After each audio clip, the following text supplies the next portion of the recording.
Welcome back to Fandom on Demand. So, you know how, like, in episodes, the guys will be talking to Captain Dobey, and then, like, they're done talking, and the camera, follows them to see what they're doing? Do you ever wonder what Captain Dobey gets up to during that time? Me neither. But the show's gonna tell us anyway. This is Captain Dobey, you're dead. We open on a prison break with two guys picking up the escapee, and Lonnie. Hey, look at that! We've got our first Stingray cast member on this show. Hi, Lonnie! Welcome to the show. Back at the station, the boys are having an awkward morning after. Why don't you just admit it? You're ticked off because of what happened last night. No, I'm not. Starsky tries to get Hutch to open up about his feelings about last night, but no dice. Instead, Hutch has bought Starsky a morning after gift. Been meaning to give that to you for some time now. Madam Olga's self-help program to become right-handed? Starsky, if your best friend can't tell you, who can? Okay, first of all, screw you, Hutch. Lefties of the world unite. One day we will rise to power. Second of all, I will leave my interpretations as to what happened last night to myself because the show's never going to tell us. Therefore, my headcanon is just as valid as your headcanon. You know, Isaac Douglas wasn't just a civil rights leader. He was one of my best friends. And in order to keep this investigation of his death open, without official approval from the department, I need help. That's why I wanted to appear on a major TV show like yours.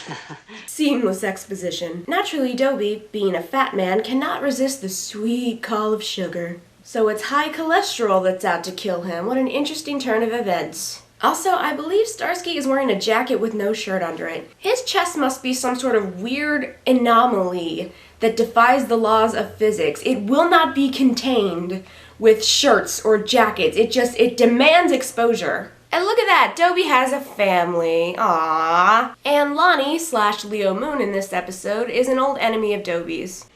It was a well-executed, well-organized break. It was? So now that his family is in potential danger, Dobey naturally runs off to appear on TV. What a dedicated family man. Also, he yells at his kids on the way out for good measure. Rosie! Carol! It turns out Leo used to be a cop who went bad and Dobey hauled his ass to the big house. Like a boss.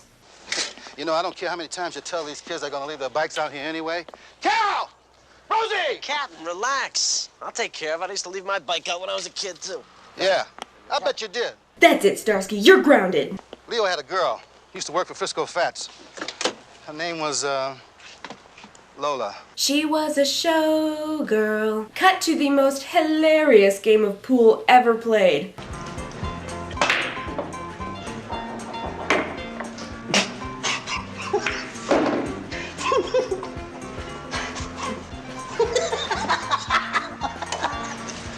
I know, right? The balls, go into the pockets when you hit them with the stick. There ain't a hole big enough for you to hide in, fat man, so you're gonna have to talk to us. Or start getting yourself fitted for a piano crate. I'll get back to you guys. Well, you make it fast.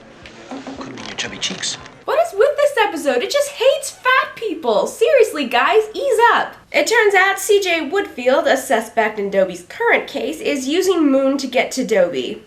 If Moon was calling from an airport, he just might have beat all those roadblocks. He might have flown right over them. He flew instead of driving. He's a master criminal. So Moon makes his way to the barely protected Dobey household. If I'm in defiance of that unjust law tomorrow, you just may have to arrest me. Shortly before he was killed. Right on, Dad. Cal, you're such a nerd. This just turned into a home invasion movie. This episode's getting good.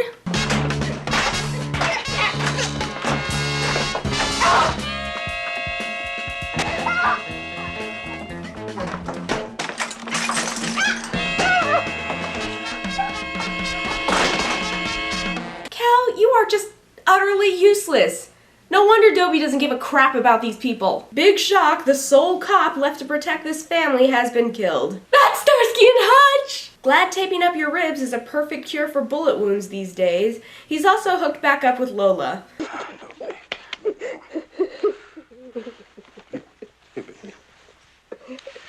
Come on, sit down.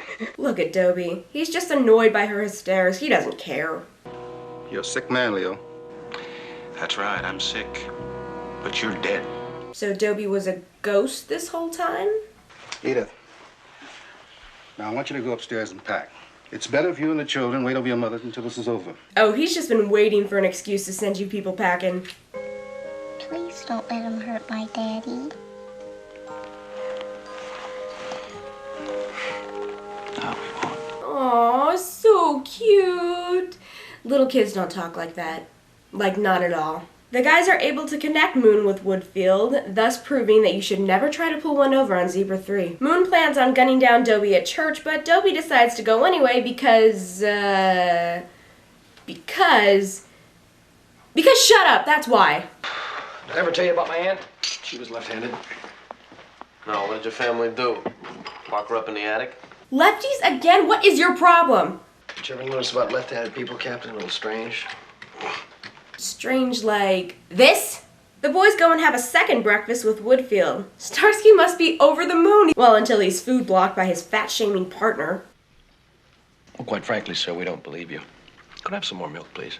Oh, I see. So it's okay for you to stuff your face. I can see now it was a mistake inviting you here this morning, Norris. I want their names and badge numbers.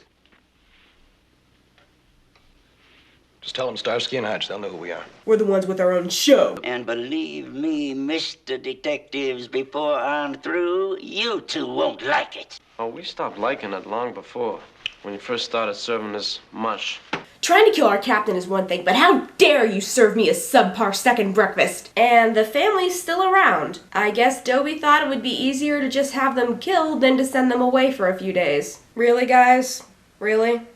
Come on, Starsky, I'm pretty sure you could have at least fired a warning shot. I mean, don't you remember when you killed that one kid? Edith, I want you to take the children and wait for me inside. I'll be there in a moment. Yes, get in front of me like a pack of human shields. They managed to save Dobey, because I was so worried there. Thanks, by the way, Dobey, for bringing a firefight out in front of a church. You could have just not gone to church that morning. I'm pretty sure God would have understood. They kill Moon, and Dobey makes a big emotional scene over it. Oh, you guys want? If you want to go to the station and get started on your report, I'll see you there in about an hour. Stop it, Dobey. It's just getting embarrassing. Woodfield plants dynamite under the Dobey home. Good thing the cops that are supposed to be protecting the place didn't, watch him while he was doing his work or make sure he was legit or anything. Starsky and Hutch track down the baddies and we have our final gunfight. Oh, that was a fantastic leap there, Hutch. 10 out of 10. And we find out that the bomb was disabled off-screen. Riveting. They arrest Woodfield, who has pulled a gun only to not even attempt to hold it on them. You suck. And our tag takes place at the Dobey house as the guys come over for Rosie's birthday because they're super close to the Dobey family who we'll never ever see again. Poor Rosie. This is her birthday party and she has no friends to invite? Or even the parents don't have any family friends or just family to invite over? What a lonely, lonely family. You're left-handed, huh? Of course. Oh, you come here, my little pumpkin. Oh, you are my partner, And from that moment on, the show was called Starsky and Rosie. Bye, Hutch. And that was Captain Dobey, You're Dead.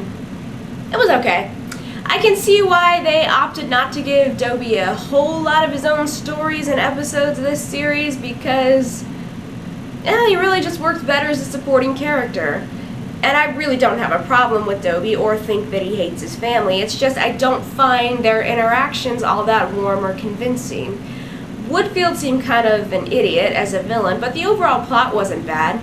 Plus, this episode does give us the mystery, what happened last night? This has been Fandom on Demand, bringing you fandom when you demand it.